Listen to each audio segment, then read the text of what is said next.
Welcome to my Bob Thurman podcast. I'm so grateful some good friends enabled me to present them to you. If you enjoy them and find them useful, please think of becoming a member of Tibet House US to help preserve Tibetan culture. Tibet House is the Dalai Lama's cultural center in America. All best wishes. Have a great day. This is episode 315, Insight and Calm Abiding Meditation under the Jewel Tree of Tibet.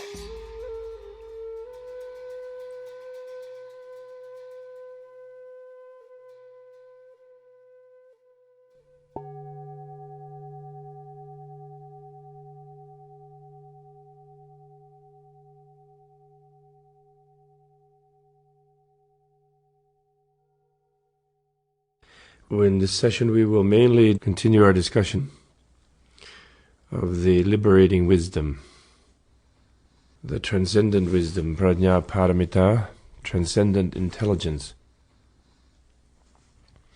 We will discuss in that context, therefore, the role of philosophical thought in Buddhism and in the Buddhist path and in our meditative path, the relationship of Vipassana, Laktong in the Tibetans say Vipassana, and philosophy. But first let's generate the wish-granting gem tree field. Let's meditate together for a few moments. Get in a good posture. Calm down. Slow the breath.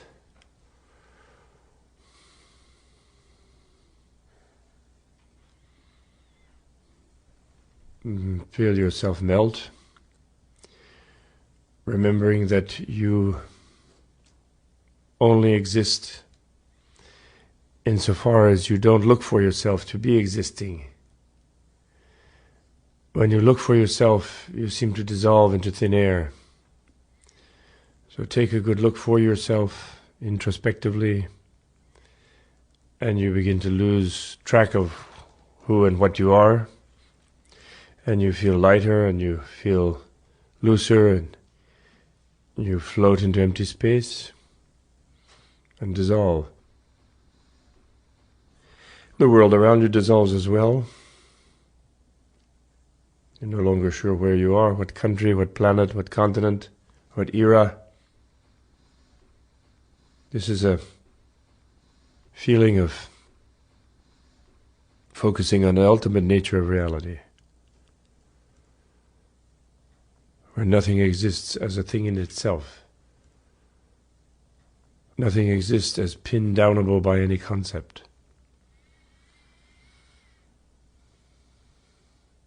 Everything exists in an inconceivable matrix of relativity. Rest in this awareness as if you were in empty space, as if you were the empty space.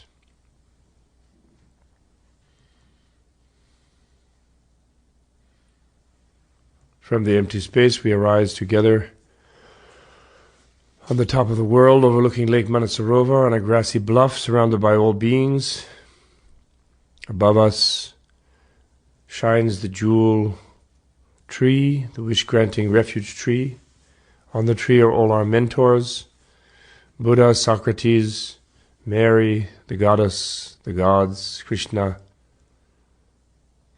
Jesus.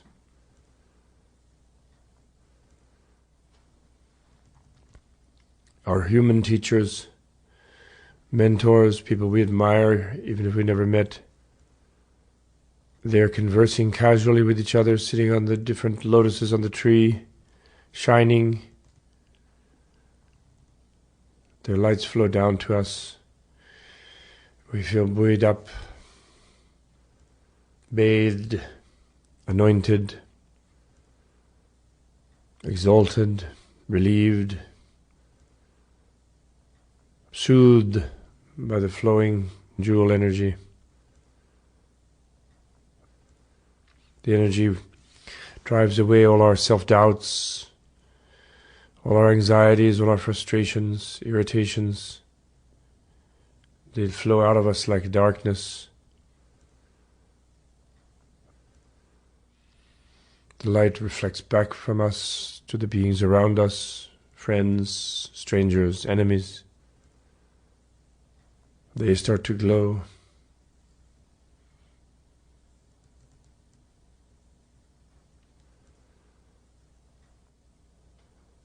We're in our meditative shrine space. We think of boundless offerings radiating from our heart's wish to see the world perfected and see the world beautiful. We visualize beautiful forms, flowers, sculptures, beautiful objects streaming forth from our hearts, presenting themselves, jewels, gems, presenting themselves to the mentor beings. Exquisite music emerges spontaneously. Clouds of incense, delicious foods, fruits.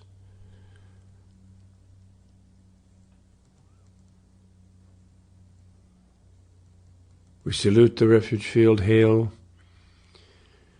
Buddha. Wonderful to see you there.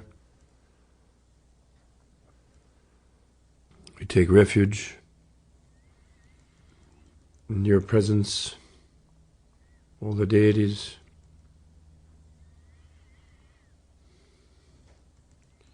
We think of whatever negative things of body, speech and mind we've done.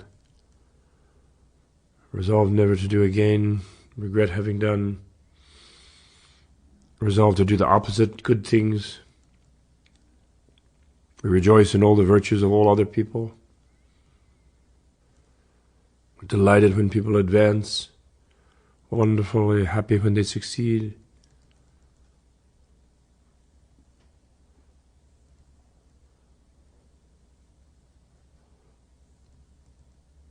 We request you beings to stay with us in the world.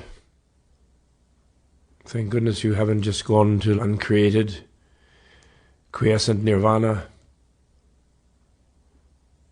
We request from you the reign of teachings, the reign of Dharma. We dedicate whatever virtue we accomplish here for the happiness of all beings through our attainment of perfect Buddhahood ourselves.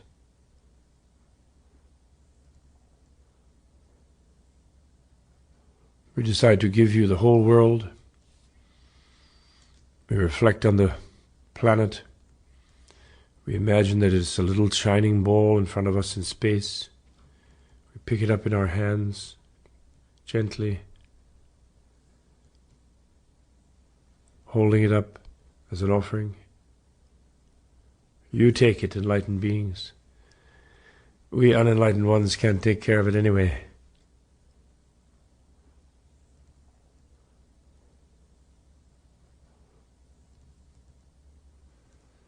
Now we are established in this field, given away the world. We're ready to reflect on our arpeggios, the first scale that we learned. We rehearse again quickly. Is the scale leading to the mind of transcendence? The first note we play on that is the note of appreciating our precious human life endowed with liberty and opportunity. We reflect on that. We appreciate what an amazing embodiment we have. We're happy we're using it this one moment, focusing it on our higher evolutionary purpose of achieving freedom and enlightenment. We then move to the second note, the note of death, awareness of it, impermanence, everything changes. This embodiment, mind-body complex we have will not continue long. We definitely will die. We don't know when we will die. When we do die, our spiritual essence is all that goes with us. So we should focus our effort on opening that. Third note, we think of the inexorable causality of evolution. What we are is reflecting what we have done. What we will be reflects on what we now think, and what we now do, and what we now say. And therefore each moment is infinitely pregnant with potential. It's an infinite waste to let it go in any negative direction. It's an infinite success to turn it even to the slightest in a positive direction. And the fourth note is the inadequate state of all states of suffering, of the egocentric existence of self pitted versus the overwhelming other, self versus the universe, perceived as alien, separated thing, the losing battle the self engages in against space and time and all other beings. And therefore any position within that, even that of a god, is utterly unsatisfactory, and therefore we excuse ourselves from all ambitions, all obligations, all duties to accomplish any such worldly success, achieve worldly position or status, wealth, fame, even worldly knowledge. These four notes played together give us the mind of transcendence. To whatever extent we develop this mind, we feel suddenly more at ease. We feel as if some sort of pressure has loosened around the heart. Pressure of need to accomplish, need to get somewhere, need to do something, need to get something. We feel relief. We are doing what is our highest possibility to do. We are focused even just thinking about our evolutionary development, our development of wisdom and compassion, of transcending intelligence and encompassing embodiment. We then turn to the second arpeggio, the second scale. Based on this feeling of self-appreciation, of self-release, the mind of transcendence, we look around us in the world, look at the beings around us, friends, strangers, enemies. We realize how driven they all feel. They don't have this mind of transcendence. We realize that we are interconnected with them. We feel sad for them that they don't have this sense of relief. They don't look up and see the wish-granting gem tree. They don't realize the imminent presence of all the mentors, all the great enlightened beings throughout history, the holy beings, the benevolent deities, the benevolent angels. For the most part, they're unaware of them. So we realize the need to develop our connection with these beings. We turn toward the second note, developing the spirit of enlightenment, of love and compassion for all beings. The first note within the second scale is the note of equanimity. Look at the beings around us. Friends are friends of this life because they're nice to us. Strangers are strangers by the accident. We haven't met them and don't remember our engagement with them in previous lives. Enemies are those who are unpleasant to us in this life, although they have been friends and lovers and mothers and so forth in previous lives. We decrease a little bit the attachment to the beloveds. We decrease the irritation and fear of the unloved. We decrease the disinterest in the stranger. We realize that all are potentially our kin, our relative, our mother, or our child. We develop equality toward them all. We don't allow a single one to escape. We think of someone who is the most hated person we can possibly think of, and we also insist on including them. We insist that their happiness become our concern, that our Buddhahood is for the sake of their happiness, even who is currently the most hated one.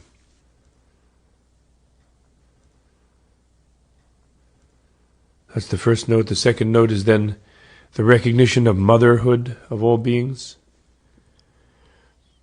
based on the infinity of our past existence, which we realized back when we were gaining the mind of transcendence and realizing the inexorability of evolutionary causality and the beginninglessness of life and the infinite interconnectedness of all beings. Here we will use that particular awareness, that expansion of awareness particularly, to focus on how we have been related to every being, how every being has been our mother in some life. And we try to recover the memory or the imagination of the possibility of every having been a mother to us.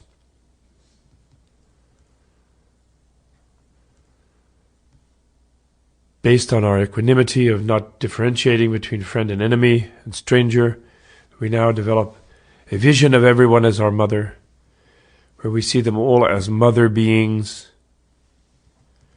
even male ones, having been female in previous lives, have been our mothers. Even our father of this life has been our mother in a previous life. The third note then is we remember the kindness of these mothers. We remember how they cared for us, how they gave their lives for us, how they held and embraced us, gave us their affection and their concern.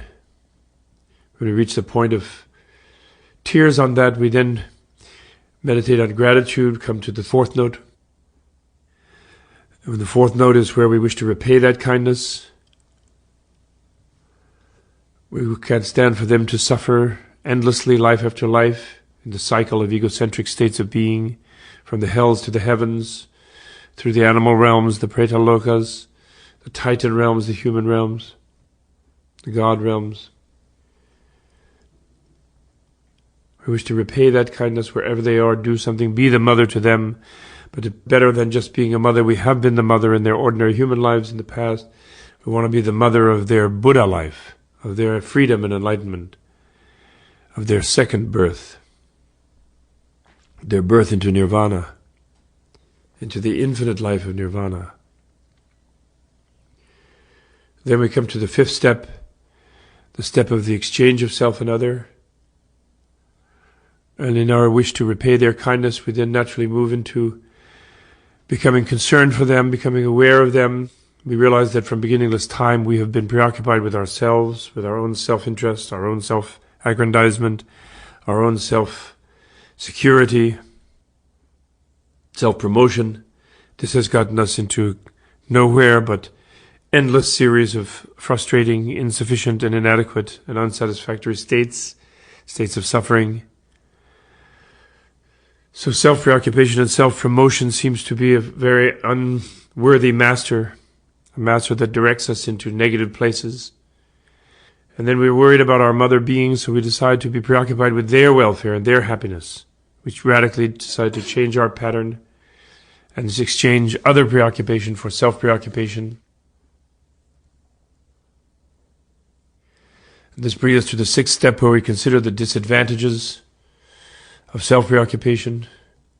We think of all the endless terrors and horrors we have experienced, seeking our own welfare and benefit, and coming up only with harm and destruction. We reflect on that, thinking of the teachings of the great Shantideva, thinking of the mind reform teachings, how all the negative things happening to us have been created by our negative acts in the past, all driven by the inner demon of self-preoccupation. This leads us then to the seventh step, where we think of the advantages of cherishing others, of being preoccupied with others' welfare and happiness. We realize how much we owe to others, how our bodies come from others, how our language and speech comes from others, from our culture, how our mind really is made up by others, influenced by them, taught by them, modeled on them, how our clothes are produced by others and brought to us. Even the money we think we have that makes us think we can do this and that, we earn that is given to us by others for doing this and that, others who created this and that industry or business or economy, or we inherited it. To everything we have and everything about us is due to the grace of others, and even all our future evolutionary progress, our ability to become a Buddha, is because we can develop generosity by giving to others, morality by acting properly with others, tolerance by bearing injury from others without anger and hatred, creative effort by wishing to do something great for others, meditative concentration, by wishing to develop responsible control of our mind for the sake of others, and wisdom to know the nature of self and others.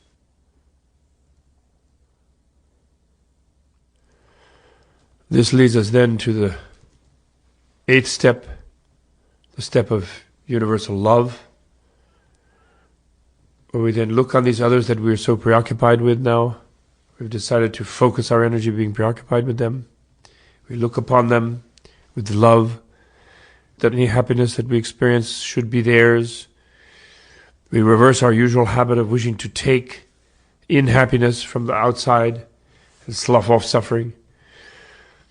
And instead we look at others with the will of giving our happiness to them like we were in love with them. Basically, we look upon all beings now, all our mother beings, as beloveds. We will all happiness to flow to them from us.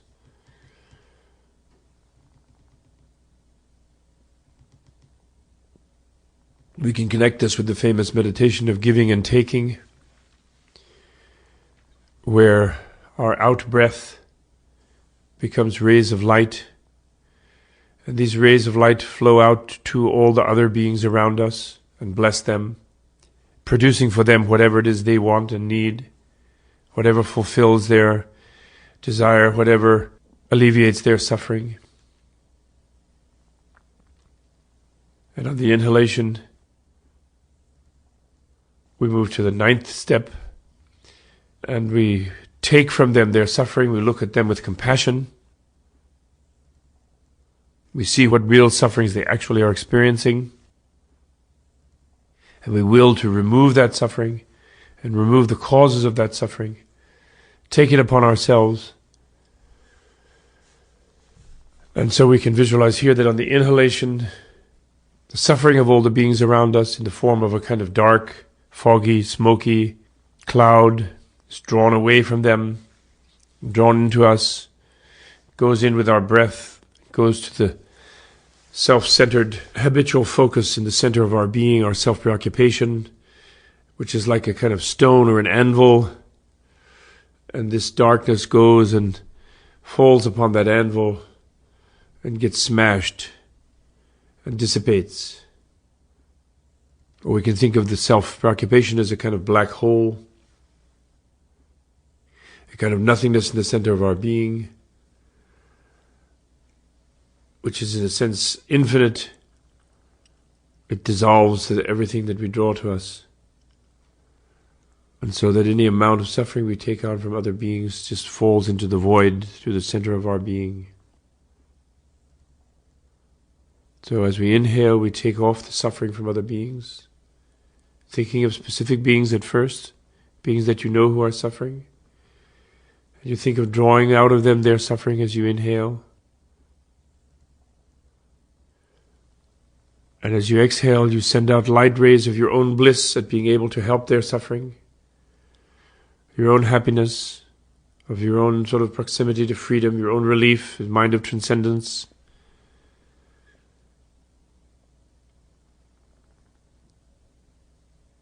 You exhale love, you inhale compassion. These are the 8th and 9th steps of this arpeggio. Exhale love as light. Inhale suffering through compassion as darkness.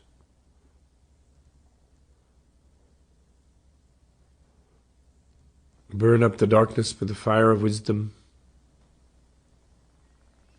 Emit the light of love, sending out your bliss.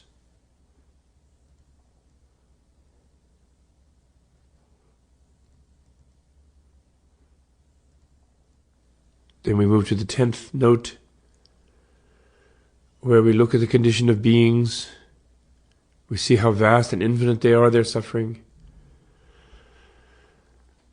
We realize there are many Buddhas, but it seems that all the Buddhas have neglected and ignored these beings that we look around, because there they are, they're still suffering in spite of there having been many people already attained Buddhahood. So we reflect And we cultivate and we arise with our messianic resolution. We are not content to just say, well, we can't deal with these mothers, or someday in the future we'll deal with them, or whatever. We say, however long it takes, whatever it takes, I will be the one to become a Buddha for the sake of these beings. I will be the savior of them. I will bring to them whatever dharma they need to become free of suffering. I can't just say, well, Buddha should have done it, or the next Buddha might do it. I will do it as soon as I can, but I'll spend as long as I need to do it, get it done. After all, I will be with these beings, my mother beings, for infinite future lifetimes. We will all be with each other again and again, in this and that permutation, in this and that form, in this and that relation. So ultimately, I vow that I will be the one to become a perfect Buddha, a perfectly selfless, compassionate being, who will effectively be able to help install them in their own Buddhahood, freedom and enlightenment. That's the 10th note. And when we have that 10th note, which should make us feel a little crazy, it's such an intense, heroic resolve, would seem utterly unrealistic and could not be genuinely achieved unless we have the feeling of the infinite intertwinement of all life, the infinite continuity of life.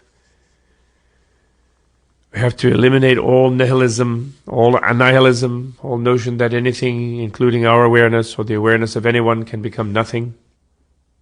A kind of second law of thermodynamics in regard to the spirit, the conservation of spiritual energy, that nothing is ever lost, everything only transforms and transmutes. We must have that feeling as a common sense feeling. We must have opened slowly that feeling in order to develop this messianic resolution. And then this leads to the 11th note in this arpeggio.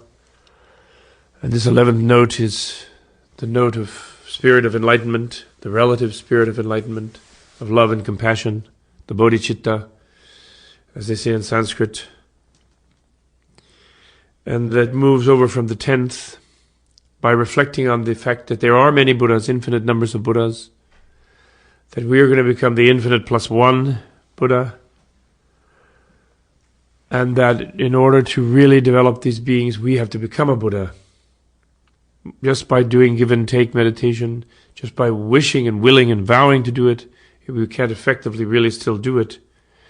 But only by becoming an infinite being, a being aware of the past, present, and future equally, aware of the infinite as well as the finite, only by becoming such a transcendent, non-dual, cognitive dissonance tolerating, inconceivability tolerating Buddha being, can we possibly effectively establish beings in freedom and enlightenment. Therefore, we determine to become a perfect Buddha. Perfection of wisdom and perfection of compassion, in order to bring all beings to freedom from suffering and the exalted bliss of enlightenment. This concludes the second scale. These 11 notes bring us up to the second main sort of element of the mind of enlightenment, the element of compassion, of the spirit of enlightenment, combined with the mind of transcendence, then makes us ready for the actual quest of liberation itself, sets the ideal context for that quest, which is the third level, the level of transcendent wisdom. And the third arpeggio, which is the arpeggio of concentrating on the twofold wisdom of the twofold selflessness, the selflessness of subjects or persons, our personal selflessness, and the selflessness of objects or things, the objective selflessness, like the selflessness of our hand, or the selflessness of our body, or the selflessness of our nose or mind, the selflessness of our world, selflessness of all objects. And in meditating on these things, we have a 4-step process. The first note in that 4-step process for personal selflessness is we look to see what our self would be if it existed absolutely as we feel it does.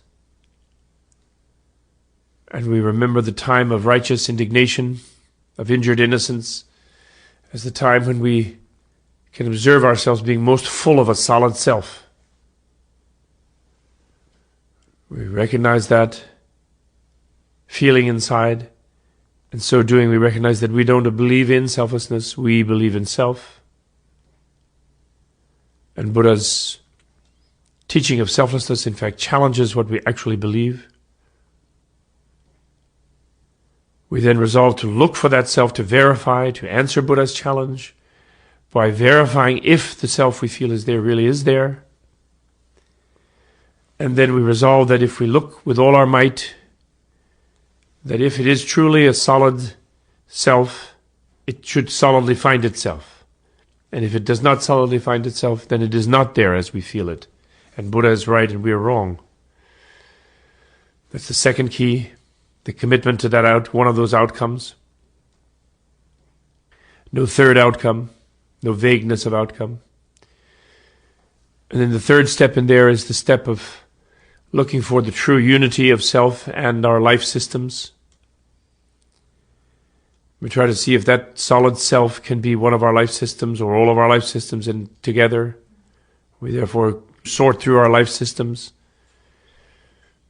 And when we don't find any solid self as one with our life systems, in the effort of looking for that, we don't come up with some sort of solid non-self, but instead we melt and dissolve. Our sense of being, our life systems melts and dissolves, and we have a moment of space like equipoise samadhi, feeling of sort of freedom, feeling of what our fantasy of floating free in empty space might be, a little bit of relief associated with it. But then we don't allow ourselves to feel that that's some sort of ultimate state. And then immediately even that state dissolves and we're back in the world of differentiated things. And now they sort of have a kind of mirror image quality, an illusory quality, a dreamlike quality, but everything is still there, we're still here, our relative self. And then we look for the relationship of the solid self as different from the life systems. We try to find how a self could connect and remain solid and fixed and absolute and eternal and really real the way we feel ourselves. And we go through the same process of looking for a self as related to our life systems. And we again fail to find anything that could be so related and yet remain a thing in itself as we feel it is. And then we'll go through another space like equipoise samadhi, moment, that way. And then we'll come back to another dreamlike aftermath experience. And we'll begin to have an initial understanding of personal selflessness through this. There's that arpeggio. And then we come back again to looking at things, because we might think, well, there's no personality, there's no self like a me, like an identity, but I'm still here as a process. There's a body that's here, there are thoughts that are here, there's awarenesses that are here, there's chairs and tables and planets, there's an environment that's here. So then we look at things, we look at our hand, we look at a table, we look at a planet, we look at an atom, whatever object we like. First we look at compounded things or things made of parts, and we sort of disassemble them in thought experiments in our meditation. And we look to see if there's really an essence in them that makes them what they are. And what happens is they all dissolve under analysis as well. And we go into a sort of space-like sensation about them. And then we re-perceive them now in a more illusory mirror reflection sort of way. And then the last thing we meditate on is we meditate on nirvana itself, or space, as an analogy for nirvana, empty space. And we first, that's the uncreated things, things that have no parts, or seem to have no parts. And then we realize though that such a thing like space has directional parts, north, south, east, west, up, down, southeast, southwest. And we begin to sort of disassemble the concept of space. And pretty soon we realize that we never can find space, that space is a sheer negation. And similarly, we look at emptiness itself, the emptiness of our personality, the emptiness of all the things we've examined, as if the place we feel we are when we're in our space-like equipoise samadhi at first, where we feel we are, and we look at that, and then we discover that even that dissolves when we look for it. So as experienced as a subjective experience, even seemingly non-dual, it cannot be an ultimate. There is, in fact, no ultimate state.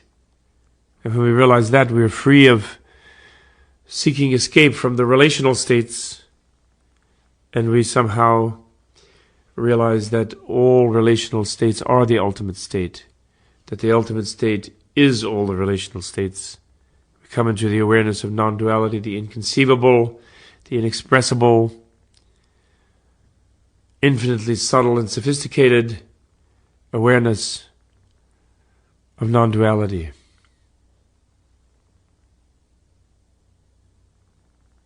So these are the three arpeggios, the three scales that we learn to play in the path to enlightenment. This concludes in a way and incorporates completely all the different levels of the path. When we fully attain at the instinctual level, not only the intellectual level, this realization of the twofold selflessness, of emptiness of persons and emptiness of things, then we will be Buddha and perfectly enlightened. And there is nothing beyond this. There's no sort of special secret gimmick. There's no way of just sort of dropping here and dropping there. There's no way to become a Buddha than by achieving this prajna paramita, transcendent super intelligence. It is said prajna paramita, transcendent wisdom, is the mother of all Buddhas. All Buddhas are born from her. She is the wisdom that gives birth to all Buddhas. And she is the same for all seekers of enlightenment. Vipassana is looking for her. Zen is embracing her. Every kind of Buddhism is looking for her.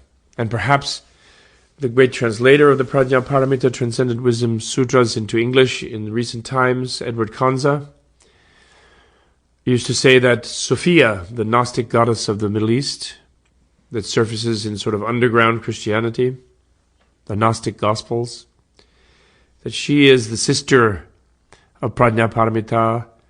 As a scholar, he says that, and as a practitioner, and in the context of our wish-granting gem tree meditation, where we're trying to approach it from the point of view of all spiritual traditions, not exclusively as a Buddhist, but from any direction, then she is Mary, she is the Mother of God, she is the Sophia, the wisdom goddess for the West. She's Shakti in India, Uma, Parvati, Sita, Tara, Kali, the great goddess. But now we end this meditative part. Now we come back to the topic of wisdom,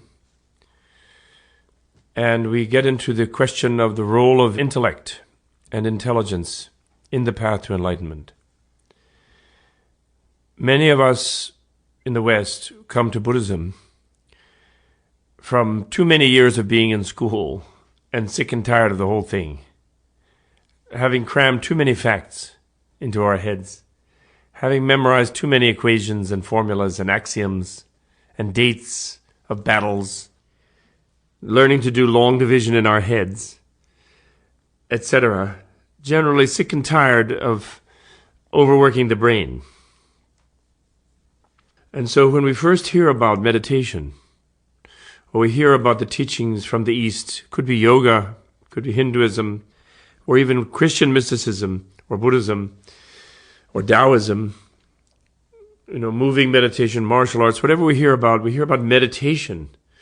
And we think, relief, pleasure, no more thinking, no more of this like wearing out the brain. And there has been a tendency in past decades, not much nowadays, almost all of the teachers of these traditions don't make this simplistic mistake that used to be very much part of most of the teachings, which was that the solution to everything is simply not to think. Too much the traditions were introduced in this way, so that people thought, well, if I go and I sort of breathe and I disidentify from any particular thought train, and I let my thoughts kind of come and go and then let them go, and then sort of a big silence will well up in my mind, like a big resonating bell. And somehow this big silence welling up in the mind will be the blessed silence of enlightenment, the blessed silence of fulfillment. They would go on retreats, or they would take classes in meditation, and they would release their thought trains, and they would get different types of silence.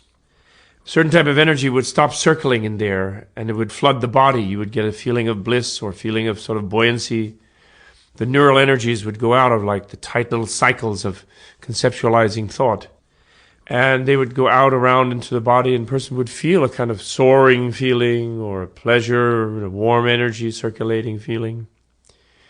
And people would be naturally completely flipped out. They would think, Eureka!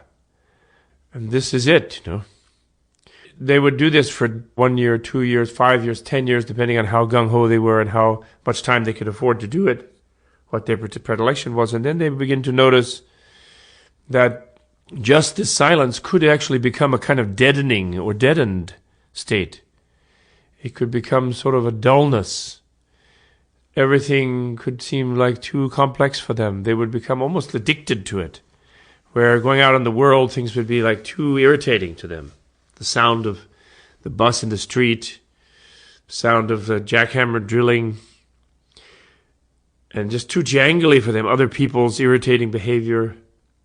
And some would just go back and sort of just run away. And some, then many years later, they would feel disappointed. Somehow what they had thought was this complete freedom, because they were free of surface level of compulsive thinking in the mind. Thinking that was complete freedom turned out not to be complete freedom. It just turned out to be a kind of certain type of state of quiescence. And of course, different kinds of states of quiescence for different people, and no one fits a perfect sort of symbolic model, but this is a kind of general tendency, I can say. The lucky ones among the people who discovered this went back into the yoga tradition or the Buddhist tradition or the mystical tradition and began to learn more. They began to learn about the ethics of these traditions and how you can't separate your meditative states from how you live in the world and how you interact with others. They began to learn about the sort of worldviews and the feelings about the nature of reality. And it's almost like you could say the psychology of these systems, of these other traditions, of these other cultures. And they began to question the ingrained sense we have of the superiority of the West, that we are the great intellectuals in the West. You know, part of that old other teaching about how the intellect was useless, and you discard it, and then you just have silence in your mind, and then that's freedom and enlightenment. Part of that, ironically, went along with the idea that the Westerners were, in fact, the greatest intellectuals, the greatest scientists.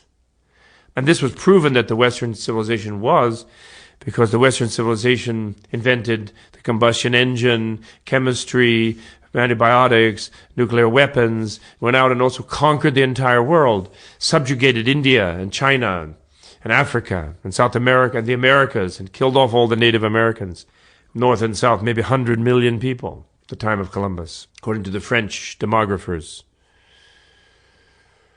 But that was all unfortunate. We were sorry about that. But that power over physical matter was the warrant that, as intellectuals and scientists, the Westerners were supreme. Galileo, Descartes, Newton, Einstein.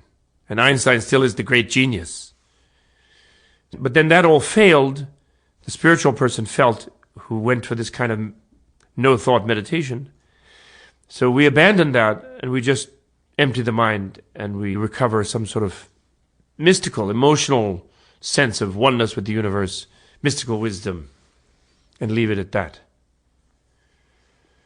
So ironically, I had many people come to me in my classes over the years wanting to know about the wisdom of the East, But then when challenged about the science of the West, would become very aggressive and defensive about how it was superior. And I think overall the culture still is at that point. But the Indian and Tibetan traditions, and Chinese and Japanese, but especially in Indo-Tibetan one, they introduce us to the possibility that the Buddha and the great Buddhist teachers and masters were the scientists of the earth. They were the supreme knowers of the nature of reality. And they moved into the knowledge of the nature of reality through internal observation and empiricism, not through microscopes and telescopes and atom smashers and cloud chambers, but through introspective awareness about the nature of their own neural networks. Not just the nature of their spirits as some vague and unmaterial thing, the nature of how language and concept function, and how thought works and how non-thought works, how altered states function and how the ordinary state functions. In that case, therefore, their view of the actual nature of reality might be superior. Their choice not to develop a super powerful, potentially ultimately self-destructive material technology was perhaps a conscious choice, that would be a foolish thing to do. And they had plenty of emotional retards in their culture, plenty of would-be generals and world conquerors and egomaniacs and exploiters and whatever the equivalent of corporations. They had plenty of that in the ancient world. The Asian people were not saints any more than the Western people. When we go on the spiritual path, in other words, when we seek to enter the path of enlightenment, it has now become apparent, I think more or less unanimously among all the different teachers that I have heard of nowadays, all my colleagues, it's become kind of unanimous that people have to engage with society, engage with the negative ethical actions and ethical patterns in our society, take responsibility for how our culture is exploiting other cultures and how it exists in the world. Engage with how, like the stocks that a non-profit meditation center might own, given by a grateful practitioner, might be in some company that is destroying some rainforest somewhere. Because otherwise the meditations in that center will not actually lead the people to higher liberation and freedom and happiness. There'll be some nagging element in the atmosphere that somehow the space in which they're meditating is being supported by horrible bulldozers and chainsaws destroying the life of species and beings somewhere. So on the ethical side, there's a general consensus that we must engage, and that the Shila, as the Buddhists say, the ethical path, is foundational to the meditational path. And there is not a consensus on another element about this Shila extending to the monastic life, to the monks and nuns. A lot of us who nowadays go around and try to help people learn something about Buddhism, we might be tempted to call ourselves teachers, although it's very dangerous to think of yourself as a teacher, I think, unless you're a Buddha, in which case you wouldn't think of yourself at all, and then you would be a teacher.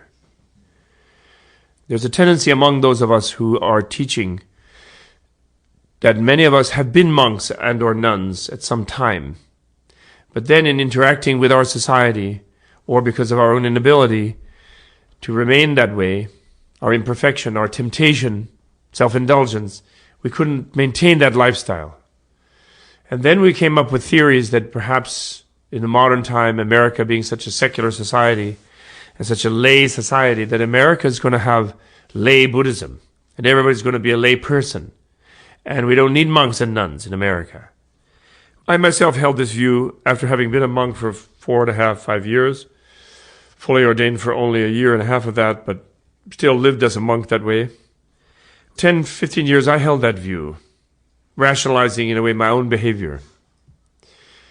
And only through the study of history of the Buddhist institutions and the history of America, and taking a good look at the militarism of America, and taking a good look at the Protestant Reformation, sort of the sociology of America, I suddenly realized that the monastic institution as invented by the Buddha, the Sangha, It's not exactly the same as the Christian monastic institution in its way of being ordered, in its ethical discipline and so on, but very, very close, but not exactly.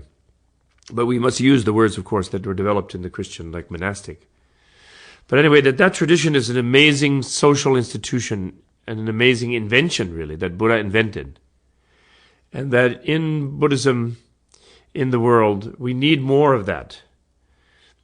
We need to acknowledge in a way that our universities and schools and colleges are a kind of monastery.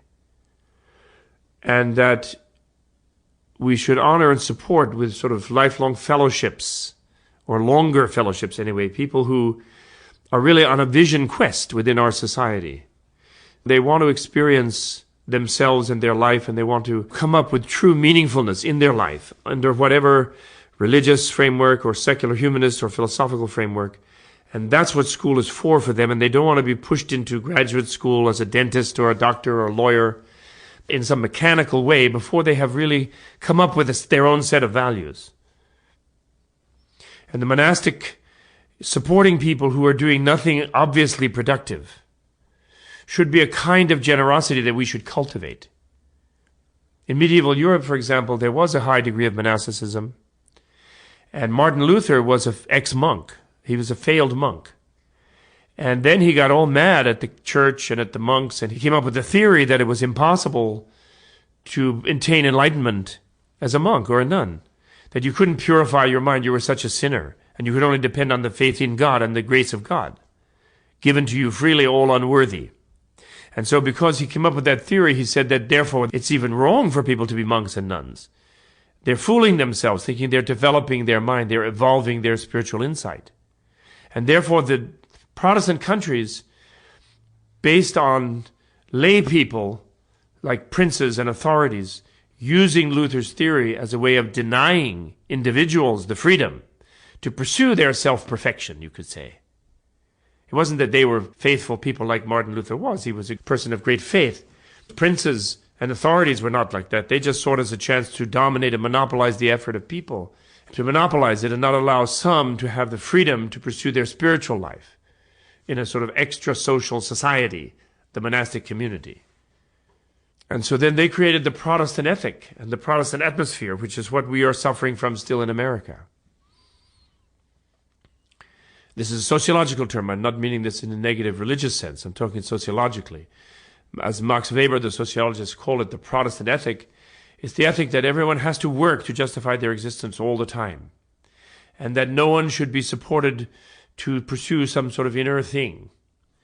It's like the Chinese Zen ethic. Chinese culture had this same kind of thing in ancient time. So when Buddhist monks went to China, the Chinese people and the culture begrudged them the offering of the free lunch that was the basis of the monastic institution in India. So therefore the Zen masters adapted to that, and they said, we'll just grow our own food then. Since the culture isn't generous enough to give us a free lunch, we'll grow our own lunch. And then they developed the no work, no lunch ethic in Zen. So it's not only a Protestant ethic, it's also a Zen ethic. And the idea that people who are monastics, monks and nuns, are gold bricking. They're not working, justifying themselves, you see. So it took me 15 years as an ex-Buddhist monk to realize that my new attitude and theory that we don't need to support people just to meditate, just to develop themselves, and give them free lunch, so to speak, was really an element of the ungenerosity of the American culture, of the industrial Protestant culture. I mean, many people in the industrial are not Protestants, they're secular humanists, but the original came from the Industrial Revolution, which was connected with the Protestant ethic in Northern Europe. So in our ethical turn, I think we have to move our consensus forward a little bit to embrace the idea of monks and nuns, and to be willing as a community, we are after all a very wealthy country, relatively speaking, and to be able to embrace the idea that some people would like to drop out, to have the mind of transcendence, to be on vacation from the worldly duties, and develop their spiritual knowledge, meditative experience as their full effort of their life. And we should be willing to support them. And we should have that kind of generosity to invest in their liberation, so to speak. Not invest because once liberated they're going to do great things for us, just for them to be liberated. Thomas Merton was a Catholic monk. The Catholics have kept some monasticism alive in the Eastern Orthodoxy, fortunately. But Merton used to write that he didn't want to be thought of as a prayer factory for the lay people, that the monk had to sort of give back good vibrations in exchange for being given the free lunch. He wanted it really to be free. And I appreciate that. There is a kind of element where we can argue sociologically that the free people in the monastic community do give back a huge blessing to the community, but it isn't a quid pro quo. If it is, it's not a free lunch. Now we look from the meditation orientation to the wisdom orientation, and here there's also a consensus developing that people do have to learn something. Former meditation centers that swore that they didn't need books or libraries now have libraries and study centers. And that's a very good development, based on the fact that the intellect is not the problem. Thought, even, is not the problem. The distorted intellect is the problem. Erroneous thought is the problem.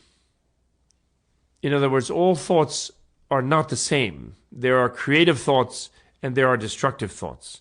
There are insightful thoughts and there are ignorant thoughts. There's prejudicial thought, and there's critically wise thought. And so, if we're going to meditate effectively, we have to make our thought more accurate.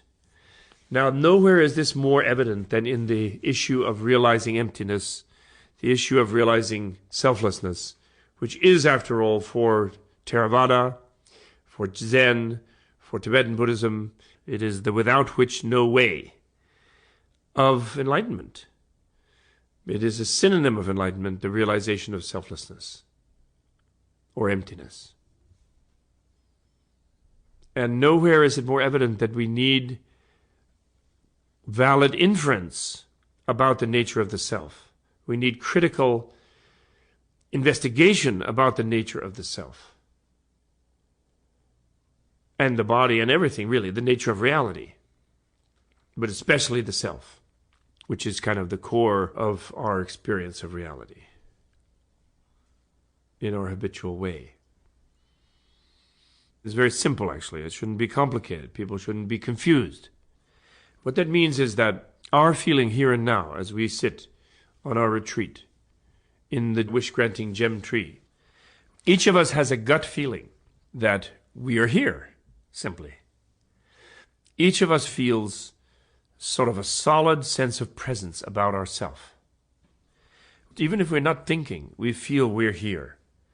I feel I'm me, even without thinking. Then when I add the thought to it, like, oh, I'm really me, or I'm great, or many other things that I will add, that builds up on the foundation of the gut feeling, what the Buddhist psychologists call the unconscious misknowledge, or the instinctual misknowledge, or the instinctual self-habit. That instinctual self-habit is just the feeling that I'm it, I'm the one. But everyone feels they're the one. We all feel that as a gut feeling, because that's the unconscious misknowledge, the unconscious ignorance, the unconscious self-habit that has driven the egocentric life cycle, the samsara, since beginningless time. Every Gila monster thinks I'm the one and jumps on its prey to feed the one. And we all have that.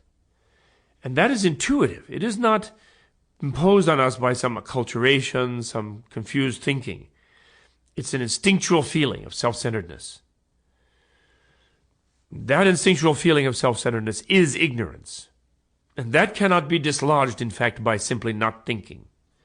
If it could be, animals that do not have language and cannot have discursive thought in the same sense would be all unself-centered. They would be enlightened. But they're not. They kill one another. We can see that. They are self-centered. That's why wisdom has the wisdom of learning, the wisdom of critical reflection, and the wisdom of meditation in that order. Because what is it that you learn? It isn't just learning how many fish there are in the pond, how many atoms of this and that element and this and that molecule. It isn't that kind of a learning. The learning and the learning of wisdom is the correcting of our instinctual distortion of our experience of life. We learn that the feeling we have of self-centeredness is based around a sense of solidity in the core of ourselves, which is a kind of investment, kind of habitual creation at a subliminal level, a feeling of sort of that there's an absolute in there, that I'm, and that's me, and I'm it, and I'm that one. We learn how that takes place in the first key. We observe how we feel that way. Then we investigate and analyze how that feeling relates to our concepts of relative and absolute and self and other and many things. Then critical reflection has to do with, we investigate how that self could be there if it were there. And then we can come to the clear knowledge. What is called, the simplest way of describing it perhaps, is what they call the royal reason of relativity. They use the famous Buddhist word pratitya samutpada, dependent origination. But in this wisdom context, they're not really concerned with origination. They're concerned with the dependency part, the relativity part. So in Tibetan we translated relativity simply, pratitya samutpada. The royal reason of relativity is that anything you can experience or relate to, by the fact that you can relate to it, it is relative and not absolute. The royal reason of relativity is phrased as a negation, in fact, technically, which is, all things are empty of absolute essence because they are purely relative. As in the example of a chair or a table or a body or a person, which because we encounter it, we perceive it, we touch it, we investigate it, we encounter it, we relate to it. It is relative. All things are empty of intrinsic reality. That is, the reality coming out of an absolute in itselfness, because they are merely relative. That's the royal reason of relativity. When I understand that, which you can simply do, because absolute and relative are opposite, once you can encounter something or it can encounter something, it's relating to it, and that means it's relative. Absolute means it cannot have limit or boundary, it cannot have parts or pieces, it cannot come into existence or be created, it cannot be destroyed therefore. It is infinite, uncompounded, it can only be described negationally as lacking all the properties that relative things have. An absolute, by definition, because it's the opposite of the relative. So when I understand that, we can get a clear understanding, which is called like an inference. The classical example of an inference in Buddhist logic is, there is fire on the mountain, though I do not see it behind the trees, because I do see smoke rising on the mountain. And I know that wherever there is smoke, there is fire, as in the fireplace. Now we know something that we don't intuitively see, that is, we can't directly experience with sight or something, because it's obscured by the trees. We come to know that it's there, and we'll walk over to that campsite, to that fire, by seeing a sign of it in the smoke. That's inference. So things are empty of absolute essence, although I can't directly see that. I feel even that they have absolute essence. I feel it about myself, I feel it about things. But I know that they're empty of that because they are merely relational. Because I relate to those things. I can see them. Even if they seem to me to be absolute as I see them, I realize that my sense of their absoluteness is an irrational prejudice, a distortion. Because all relative things are not absolute. By definition, A, or be like any relative thing that I see here. I can take apart a watch or something. It's not an absolute watch. I can smash its atoms to smithereens. By experience, I can take them apart and realize there's no absolute essence in them. I look at it again as a watch, and it seems like a real watch, like an absolute watch to me. In other words, when we understand emptiness intellectually, as I hope you now do, or selflessness, then what you understand about yourself is contrary to your instinctual feeling about yourself. It's counterintuitive. You know that you can take yourself apart. You may have had experiences in meditation of dissolving, or even without meditation. You may naturally have had these as a child, in some state of intoxication. You just sort of melted into the woodwork. And there was no you. You went down the cosmic drain. As people have had this experience in life. People have it naturally, artificially. Throughout all cultures, people have had this experience. Sometimes it's frightening, but everyone has had that. And then you can intellectually understand nothing about you can be absolute, because you can completely dissolve. You can take yourself totally apart. That is an inferential understanding. You still intuitively feel that you're absolute. Now, someone might question, of course, well, I don't intuitively feel I'm absolute, they might say. Or we might feel that ourselves. But just go and stamp on that person's toe. Run over their foot with your car. Harm them in some way. And they will go berserk. They'll be ready to kill. Someone come and destroy my beloved. I'll be ready to kill. In self-defense, perhaps we can say, justified in the worldly sense. But from the point of view of a feeling that my oneness, I'm the one, has been violated to such a degree that I can kill, that's intense enough to be absolute. That's beyond relationality. That's why killing is the first negative path of evolutionary action. And saving life is the first positive path of evolution of karma, So someone might question whether they really do feel so absolute about themselves.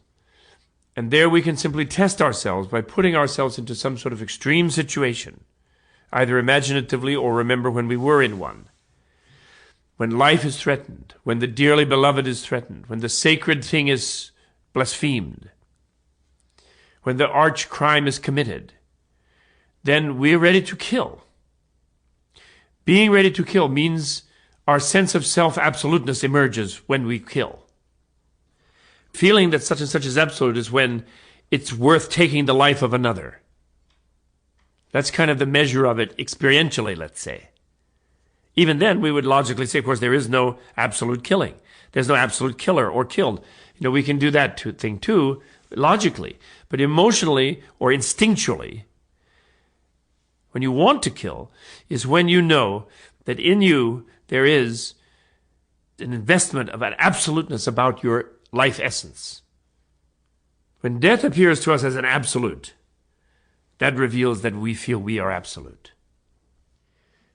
But the point is, therefore, that the correct understanding of selflessness, of emptiness, which we can have as a correct inference with reason, a premise, an example, according to the canons of valid inference, the canons by which we live our lives. This is a good car. Because I have investigated it, the mechanic said so, I can see there's no rust, etc. Therefore, I buy it. Now, that's an inference. We can't see everything about that car. We don't know inside there may be something, but we act on that inference. So we live by inference, and don't think that inference has no power. We gain knowledge of many things that are directly or intuitively obscured from us by inferring about them from our other experiences.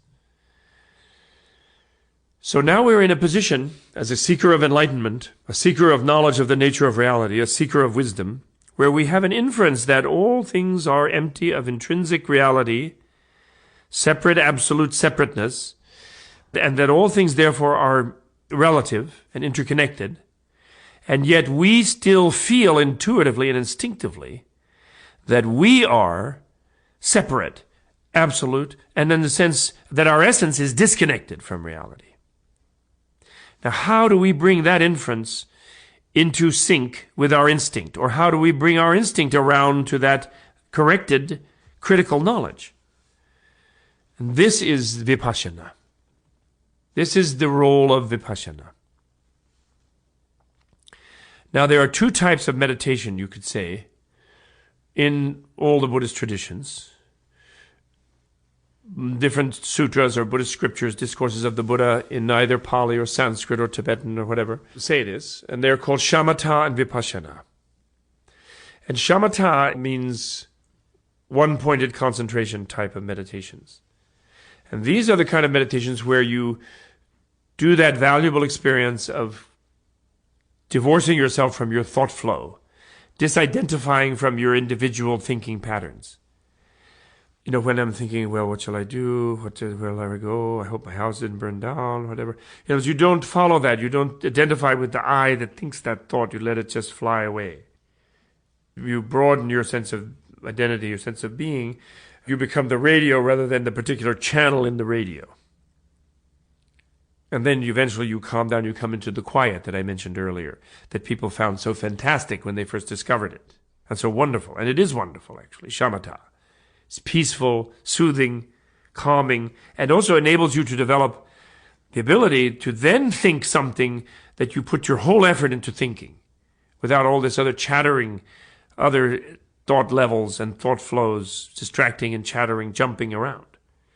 You get an ability to focus your thought in a concentrated way, or maintain a state of non-thinking in a concentrated way.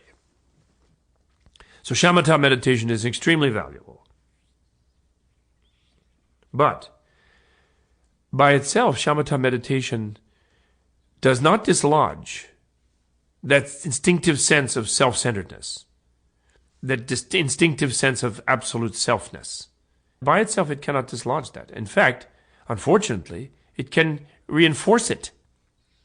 Because by disidentifying from all the thoughts and all the thinking, you come into a state of kind of silence and mental stability, which is what you're trying to do. But then your mind is simply standing still, and you still are feeling, I'm the one now with my mind standing still. And you may feel even more solid.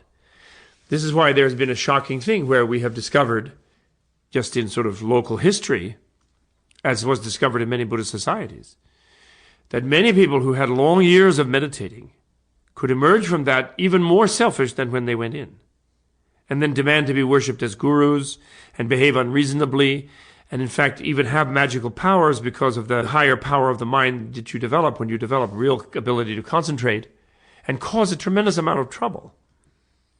Far from being enlightened, loving, helpful, benevolent people. So gaining higher mental power by achieving mastery of meditations of this type by itself does not dislodge selfishness. Therefore, it does not produce enlightenment. The type of meditation that produces enlightenment is Vipassana, or which Zen people also practice in what they call the great doubt, the koan type of meditation, critical investigation of something, to penetrate through, to break through, awareness of it and seeing through its superficial way of being recognized, habitual way of being recognized. Starting from mindfulness on the body, mindfulness on sensation, mindfulness on the mind, mindfulness on phenomena. 4 foci of mindfulness that is so foundational in all of the Buddhist traditions. And going up to the samadhi and the meditation on transcendent wisdom. At the other end of the 37 accessories of enlightenment. 37 different levels, including the first 4.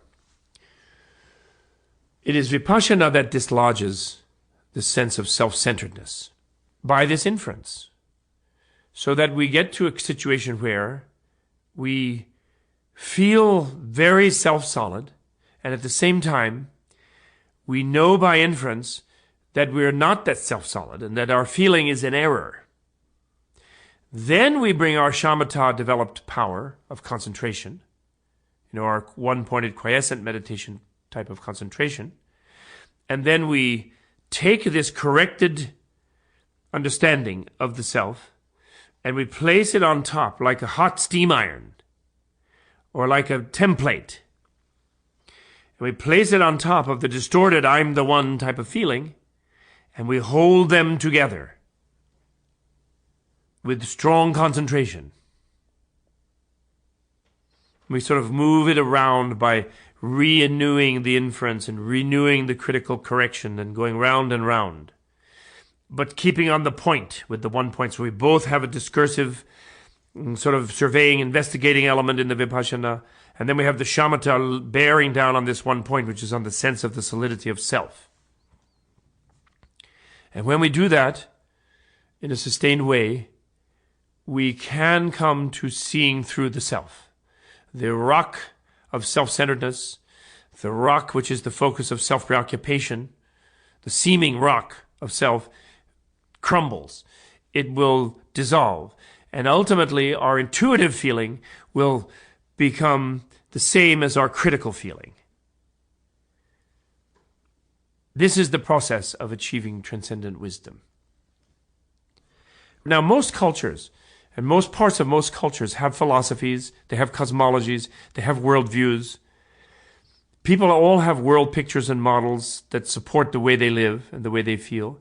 And almost all of them reinforce the gut feeling of self-centeredness in people. They sort of work with that. Of course, they control it because they don't want everyone at each other's throats at all times. So they say, well, yeah, you're self-centered, you're gut feeling, but actually that's because you're a member of this chosen nation. Or that's because your God, who is the real self-centeredness of all time, supports you in being that way. Or you go to the sacrifice and you now and then give up something anyway, even though you feel you're the one. Or you are polite to other people because you realize that they feel they're the one, even though you know they're wrong. Your own children, you share your being the oneness because that's part of your clan. That's what most cultures and psychologies and philosophies do.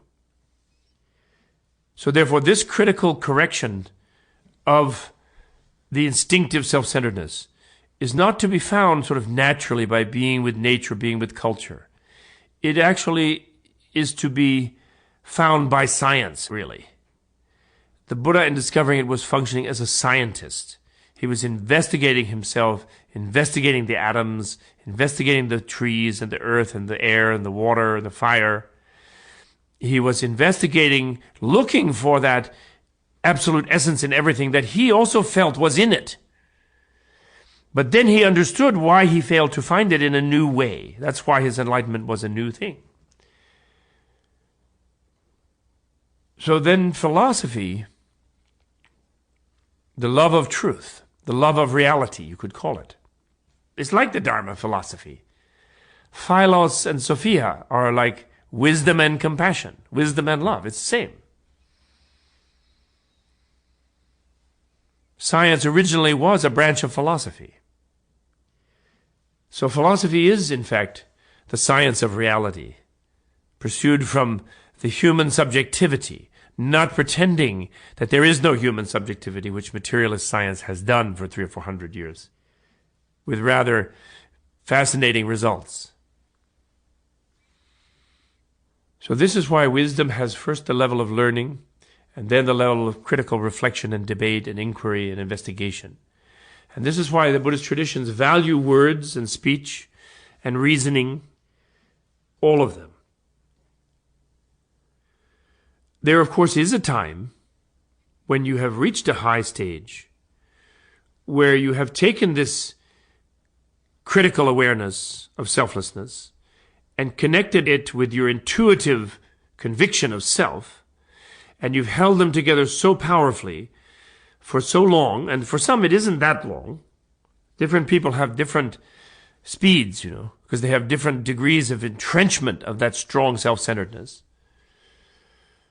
But when you've held them together long enough where things have eroded and things have dislodged, then it could be that you could carry on too long with sort of investigation. You could be wandering around. You could become distracted by ruminating over your inferences and your intellectual knowledge. At that time, you have to bear down with the one-pointedness. At that time, you have to drop out from all the circling and the cycling in order to develop the sort of non-verbal, diamond drill of penetrating critical wisdom that isn't really thinking in verbal sentences and syllogisms and formula. It's just drilling. It's just drilling through the rock of self-centeredness. And then there will be teachings that we will hear from people around that time where they tell people, be quiet, don't talk, don't think, it's inconceivable. And there is all this kind of thing.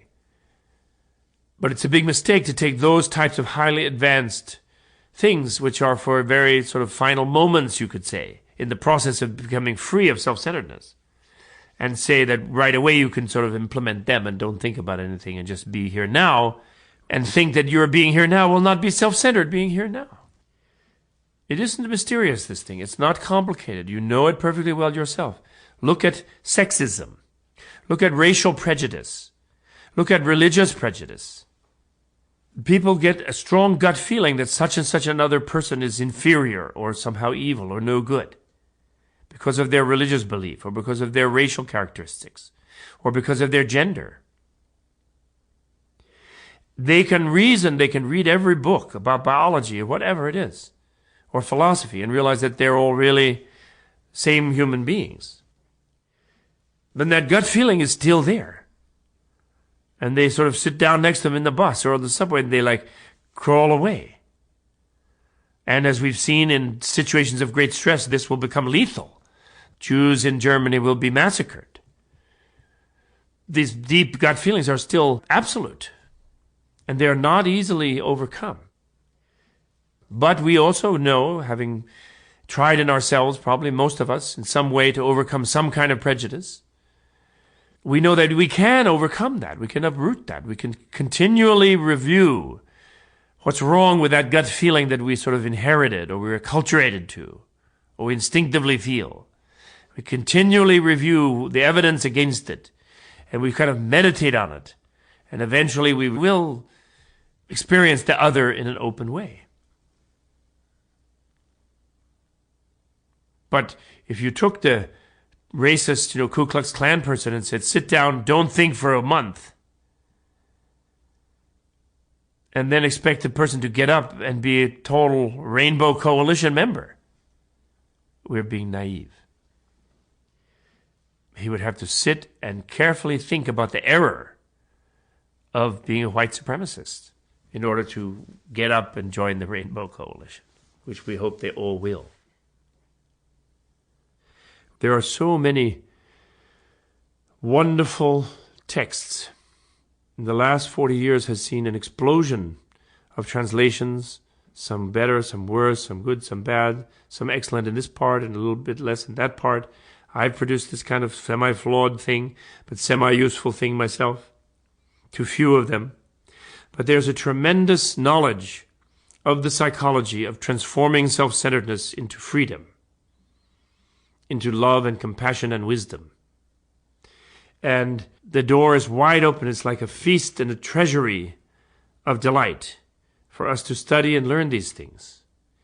And when you read a sutra of this type, or you read a treatise of this type, one of these many texts that I have here with me on this table, of the path to enlightenment, from the Nyingma order, or the Gelugpa order, or the Kadampa order, or the Kagyu order, or the Sakya order, or from Chinese Buddhism, or Japanese Buddhism, the many schools, or Indian Buddhism, or Burmese, or Thai, or Vietnamese, or Taoism, or Hinduism, or Western mysticism, Judaic, Christian, Muslim, or secular humanist developmental psychologies, transformative psychologies, transpersonal psychologies. Whatever it is, don't think that your reading in those things is not practice of the path of enlightenment. Don't think that that study and that learning or making notes and memorizing a little pattern, learning a little scheme so that when you meditate you can bring this scheme to bear on your focused reflection. Don't think that that learning and that making notes is not practice. There's a tendency in our current climate to talk about practice as if practice is only sort of sitting, meditating, something like that. When you are an ethical person and when you walk around the street and when a beggar asks you for a coin, and when you feel revulsion and you don't want to support their crack habit, or you don't want to give that coin, or you feel a paranoia that if you give this one a coin you have to give thousands of them a coin and you'll become destitute yourself, or you feel annoyed that the mayor doesn't take care of them, or that the president doesn't take care of them, or that there's been the wrong kind of welfare reform, and all of these things, and you're just clutching your hot little quarter in your pocket. And then you suddenly remember the Dharma, and you think, what a wonderful opportunity. I can overcome this clutching, sweaty palm with a quarter in it. And I can reach this hand out, I can open the hand, and I can place respectfully this quarter in this little cup and say, you're welcome. Whatever he wants to do with it, or she wants to do with it, free and easy, whatever. And I can have the joy of giving this quarter. That's practice. That's not only practice, that's performance. That's the Dharma in performance. That's achievement. And when you read and study the teachings of whatever enlightening, liberating teacher, and you make notes, and you remember it, and you become critical about some prejudiced idea you find that you discover you had about something, that is practice. And that is performance. Then, when you enrich your meditation on the two sides, by the wisdom on the one side and the ethics on the other side, then you are walking the path of enlightenment. Then you are living in the spirit of enlightenment. So in this session we have discussed some of the further ramifications of the wisdom, particularly, after running through our whole arpeggio. Now we then close the refuge field at the end of the session, namely by looking around in it, seeing the mentor beings up there, high above us, and in front of us, and all around. Seeing all the beings around us, looking all happy and delighted. And the mentors in the refuge field are ecstatic and enchanted because we have been thinking about these useful things. We have been meditating and reflecting about it. We have a sense now, an overview of the structure of the path. We know the different points where we want to really put in effort and invest effort, and really come to critical awareness of different ideas of our own. And therefore they just melt into light, and then instead of radiating lights to flow into us, they become light that flows into us, and they dissolve, and the whole sky and the clouds and Lake Manasarovar and everything just flows into us in the form of diamond, ruby, emerald, topaz, sapphire light. They become one with us, and we become one with the mentor, one with the Buddha. We feel the Buddha and the mentor is living in our heart.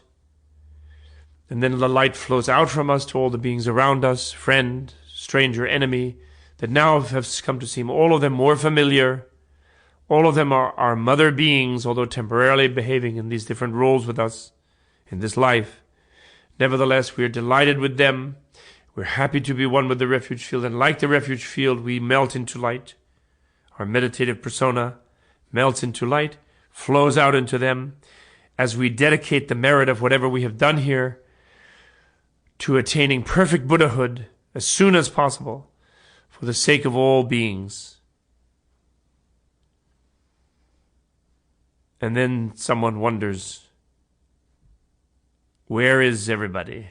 What happened? And now we're back in our ordinary reality, and then we're at the end of our session. Thank you very much.